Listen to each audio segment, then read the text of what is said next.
드디어 런던으로 들어갑니다. 유로스타를 타고 벨기에 브뤼셀에서 런던으로 들어갑니다. 이 기차입니다. 여러분, 이게 도버 해협을 건너서 가는 거죠. 철망처럼 온 게 보이시죠? 그러니까 이게 국경입니다. 지금 이 유로스타는 영국과 대륙을 잇는 기차이기 때문에 아예 이 땅은 영국 땅인 것 같아요.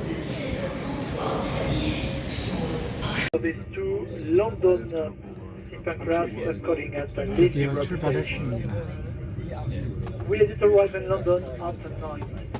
런던에까지 가는데 2시간 걸리는데 런던과 시차가 있어서 실제로는 1시간 간격밖에 안 됩니다. 6시에 출발했는데 7시에 도착합니다.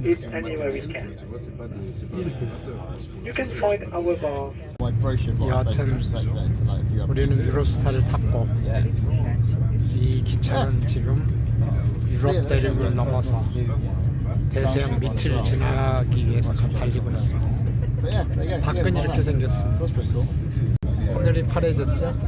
아까 비가 온 거, 바람 분 거 이게 다 거짓말같이 하늘이 파랗습니다. 다시 햇빛이 찬란합니다.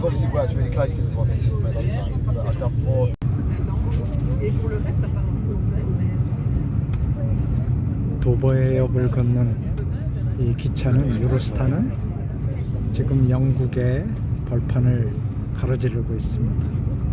이 들판을 지나면 런던에 도착하는 거죠. 차 밖에 보이는 거는 영국입니다. 이제.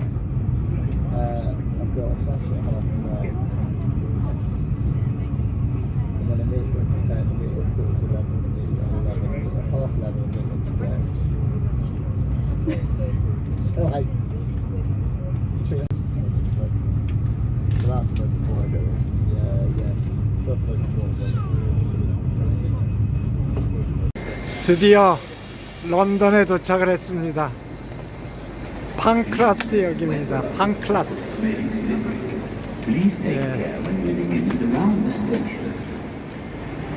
유로스타는 다 여기로 도착을 합니다.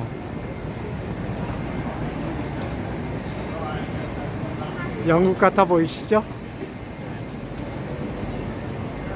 이 앞에 바로 킹스크로스 역입니다. 해리포터에 나오는 1시간이 지금 거꾸로 돌아가서 7시입니다. 원래 지금 벨기에에서는 8시였는데 영국 느낌이 좀 다르죠? 피아노를 또 치고 있는 분이 계십니다. 여기가 팡크라스 역입니다. 쭉 나가면 이제 킹스크로스가 나오겠죠? 저는 이 팡크라스 역이 아까 안트워프의 역보다 더 멋있는데요. 이 벽돌로 지금 붉은 벽돌로 지금 야 정말 웅장하고 아름답습니다. 이 멋진 팡크라스 역을 마주보고 있는 저 역이 바로 킹스크로스 역입니다. 해리포터의 9와 4분의 3 플랫폼이 있는 곳이죠. 세상에 어떻게 그런 아이디어를 냈을까요? 플랫폼이 정수로만 있는데 9와 4분의 3 플랫폼을 만들었어요. 한번 킹스크로스를 들어가 보겠습니다. 이 날씨가 추운데도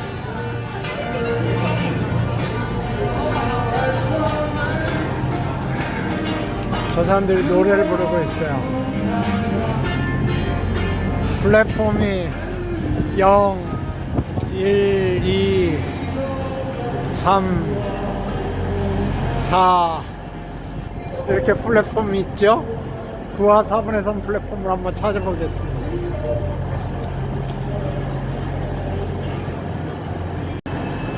8번 플랫폼까지 찾았습니다. 9번 9번 플랫폼을 찾고 있습니다.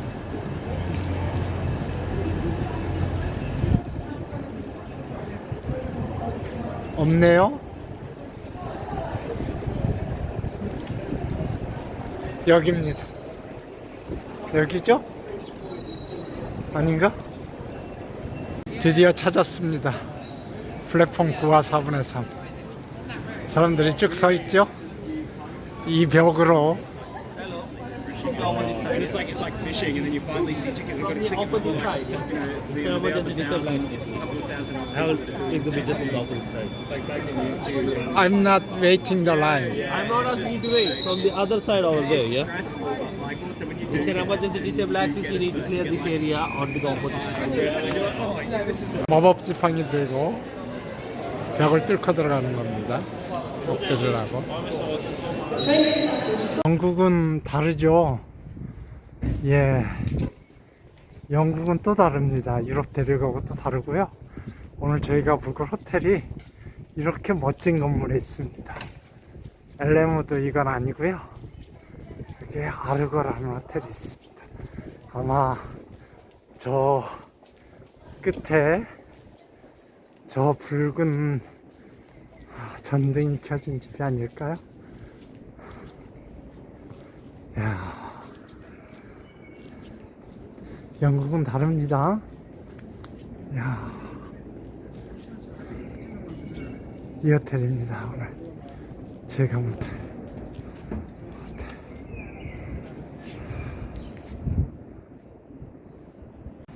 영국은 정말 느낌이 달라요. 예, 어떻게 내리고 일단 집들이 달라요. 집들이 다 벽돌집이고요.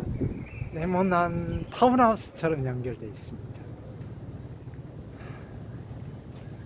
예. 그리고 곳곳에 작은 공원이 이렇게 있고요. 여기가 우리가 묵을 호텔입니다. 들어가 보겠습니다. 헬로. 호텔 방이 이렇게 생겼습니다. 창밖으로 공원이 보이고요. 그리고 이렇게 멋진 등과 작은 침대가 있습니다. 그리고 이쪽으로 화장실이 있습니다. 정말 영국식으로 보이시죠? 예, 영국식 호텔입니다. 그런데 제가 묵어본 호텔 중에서 작지 않은 거예요. 영국 호텔은 참 작은데 좋습니다. 킹스크로스역 바로 맞은편에 중국집이 있어서 여기서 이런 뭔가 국수와 소고기가 잔뜩 들어있는 탕 하나 오고 볶음밥 하나 오고 그리고 모양 육수를 이렇게 시켜서 먹고 있습니다. 3개나 시켰습니다. 배가 고파서.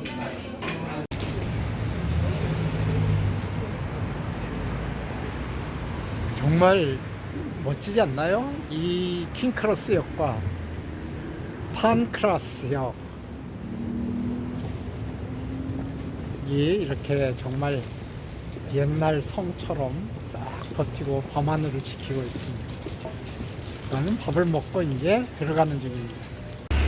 드디어 오늘의 첫 번째 목적지 유니버시티 컬리지 런던에 도착했습니다.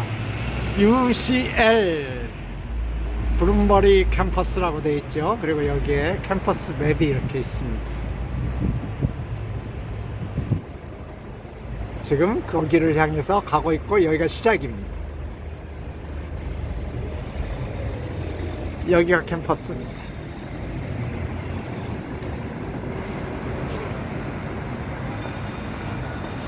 그리고 여기가 바로 유니버시티 컬리지 런던입니다. 여기서 저는 한 사람의 수학자를 생각이 납니다. 이 대학교 교수였어요. 그게 누구냐면 드모르강이라는 사람입니다. 드모르강이라는 사람이 이 유니버시티 컬리지 런던 이 대학교 교수를 했는데 드모르강은 우리 다 알고 계시죠. 중고등학교 때 집합 배웠으면 드모르강 법칙이라고 이렇게 되어 있는 아주 중요한 법칙이 있습니다. 그런데 사실은 드모르강 법칙은 논리에서 원래 시작된 거예요. 집합에서 시작된 게 아니고. 그래서 우리가 알고 있는 저 랜드 플래시 메모리라는 그 메모리 반도체 있잖아요. 그 반도체 논리 회로가 드모르강의 법칙을 기본으로 해서 만들어진 거예요. 날씨가 추워서. 드디어 학교 캠퍼스 안에 제가 들어왔습니다. 드모르강이 여기에 교수로 있었습니다. 드모르강 연구실이 이쯤 됐겠죠? 예, 이 넓은 정원을 바라보면서. 이분은 드모르강은 아닙니다. 이분은 아마 무슨 인도 무슨 요가 수행하는 그런 분인 것 같아요. 여기에 왜 동상이 세워져 있는지는 모르겠어요. 여하튼 이 런던 대학의 드모르강이 어느 날 어느 학생의 방문을 받습니다. 그 학생이 이렇게 물어보는 거예요. 우리 형이 수학에 굉장히 관심을 가지고 있는데 색칠을 하는데 이웃하는 아무리 복잡한 지도를 색칠해도 이웃하는 나라들을 모두 서로 다른 색으로 칠하려면 4가지 색이면 충분한 것 같습니다. 혹시 이걸 수학적으로 증명할 수 있나요? 이게 드모르강이 받은 질문입니다. 그 형은 나중에 남아프리카 공화국에 가서 수학과 교수가 됐다는 얘기도 있고 또 뭐 식물학자라는 얘기도 있고 뭐 하여튼 여러 가지가 있습니다. 여하튼 그 문제를 제시한 그 학생의 그 질문을 아주 진지하게 드모르강이 받아들이는 거예요. 그래? 지도에서 이웃한 나라들을 모두 다른 색으로 칠하는데 4가지 색이면 충분하다. 우리가 생각하기에는 색깔이 4가지는 넘어야 될 것 같잖아요. 근데 4가지 색이면 충분하다고? 그래서 드모르강이 그 문제를 풀기 시작하는데 안 풀리는 거예요. 그래서 드모르강이 살짝 편지를 씁니다. 도움을 SOS를 청합니다. 누구한테 청하냐면 더블린 대학교에 당시에 아주 이름이 높았던 해밀턴이라는 수학자가 있습니다. 나중에 제가 더블린을 가게 되면 해밀턴에 대한 얘기도 좀 할까 합니다. 그 수학자한테 편지를 써서 이렇게 편지를 보내요. 이게 문제가 너무 단순해 보인다. 초등학생들 이해할 수 있잖아요. 사색 문제라고 하는데 너무 단순해 보이는데 내가 못 풀겠다. 그래서 선생님이 혹시 이 문제를 푸시면 제가 바보가 되겠죠? 스핑크스에 나오는 얘기처럼, 그러니까 스핑크스에서 그 퀴즈 못 푸는 거에 대한 뭐 어리석은 얘기를 하잖아요. 그 얘기를 빗대서 자기가 좀 어리석으니 해밀턴이 좀 도와달라 이렇게 편지를 보냈는데 해밀턴이 한 일주일에 다시 편지를 보냅니다. 나도 못 풀겠다.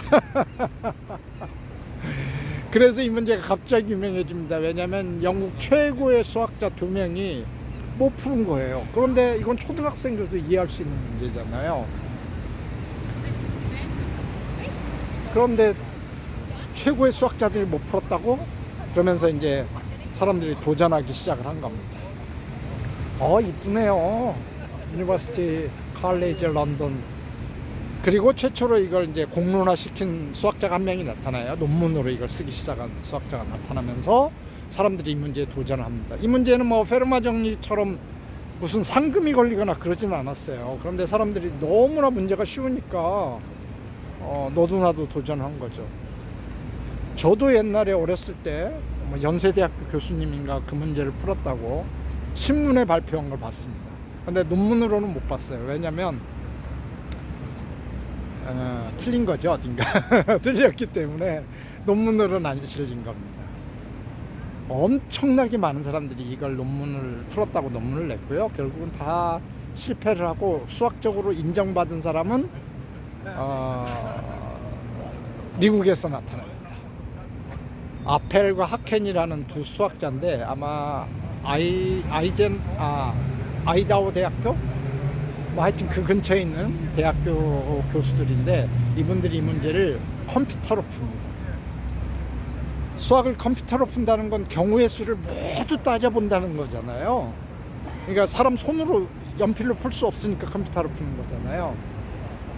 결국은 경우의 수를 컴퓨터로 다 따져본 다음에, 당시에 1970년대 컴퓨터니까 얼마나 속도가 느렸겠습니까? 이런 표현이 있어요. 이 사람들이 풀어낸 풀이는 전화번호 부책같이 생겼다. 수학 증명은 아주 나이스해야 되는데 얼마나 풀이가 길었으면 전화번호 부책처럼 생겼다고 그렇게 했겠습니까? 여하튼 그때 당시에 마크 5인가요? 최고의 컴퓨터를 사용해서 일주일인가를 돌려서 결국 이 문제를 풀었고요. 논문에 실렸으니까, 수학 저널에 실렸으니까 공인받은 겁니다. 제가 작년인가 다시 한번 찾아봤어요. 최근에 다시 컴퓨터 아니고 그냥 연필로 종이로 푼 사람 없나? 근데 아직까지 없습니다. 전화번호부가 좀 두께가 얇아지긴 했는데 아직도 새로운 증명, 그러니까 그 아켈과 하펜이 한 증명 말고 새로운 증명도 역시 컴퓨터로 된 증명입니다. 단지 두께가 좀 얇아졌을 뿐입니다.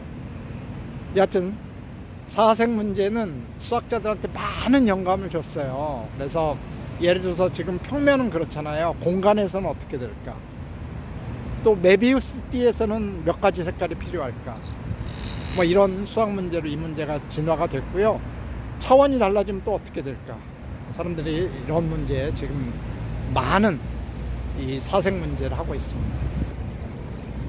참고로 이 사생 문제를 풀었다고 그래서 뭐 지도 제작자들이 뭐 4가지 색으로 지도를 만들진 않죠. 결코 경제적으로 도움이 되진 않습니다. 예, 그냥 수학 문제입니다. 수학은 이런 겁니다. 누군가 멋있는 아이디어를 내서 문제를 만들고 사람들이 달려들어서 푸는 거죠. 세상에 없는 걸 만들어내는 겁니다.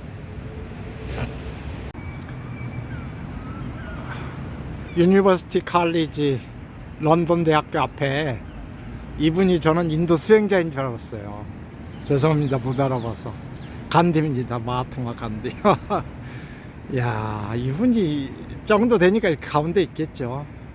예, 제가 못 알아봤습니다. 왜냐면 여기 밑에 이렇게 작게 쓰여 있어서 제가 못 봤어요. 1869부터 1948까지 이렇게 쓰여 있네요. 그리고 아직도 누군가 뭐를 밑에다 이렇게 재물 같은 걸 갖다 놨네요. 꽃도 갖다 놓고 클리넥스 티슈도 갖다 놓고. 한때는 영국의 적이었는데 간드가, 지금은 영국 사람들이 가장 존경하는 인물 중에 하나가 마하트마 간디예요. 참 아이러니하긴 한데 인도에서는 물론 당연히 존경받고요. 여기에서 드모르강 얘기를 하니까 기분이 아주 좋습니다.